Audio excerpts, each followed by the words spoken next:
Deuxième, n'anticipons pas. RTL deuxième, Bernard Roseau et Jean Ferniaud. Les petits veaux à la chair rose et tendre étaient nourris aux hormones. 20 000 d'entre eux ont été livrés à la consommation. 9 trafiquants, des éleveurs, des vétérinaires et leurs complices ont été arrêtés. Le trafic avait lieu dans la région de Vesoul. Il durait depuis 2 ans.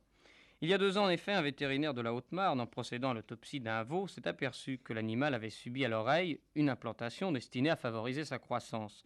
Le vétérinaire a fait un rapport de ces constatations à la direction départementale et à la préfecture. Une enquête a été aussitôt ouverte et peu à peu, cette enquête a permis de remonter une longue chaîne. Les investigations dans la région ont été multipliées et finalement, on a découvert que des éleveurs, avec la complicité de vétérinaires, introduisaient à leurs veaux des implants d'hormones. L'opération se faisait à l'aide d'un petit pistolet dans l'oreille de l'animal. Ces implants se dissolvaient ensuite dans le sang et passaient dans l'organisme. D'autres faisaient tout simplement des injections à l'aide de piqûres. Pour les éleveurs, c'était une bonne affaire car ces hormones accélèrent la croissance de l'animal et rendent la viande beaucoup plus tendre. Mais pour le consommateur, ces méthodes sont extrêmement dangereuses, elles peuvent provoquer des cancers et pour les hommes, elles peuvent provoquer des signes de féminisation, c'est-à-dire une voix fluette, une peau douce et une poitrine ferme.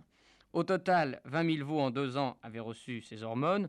Pour leur défense, les 9 inculpés ont dit qu'ils avaient employé ces procédés pour lutter contre la concurrence du marché commun. En effet, selon eux, cette pratique serait en usage libre en Allemagne, en Belgique et en Hollande.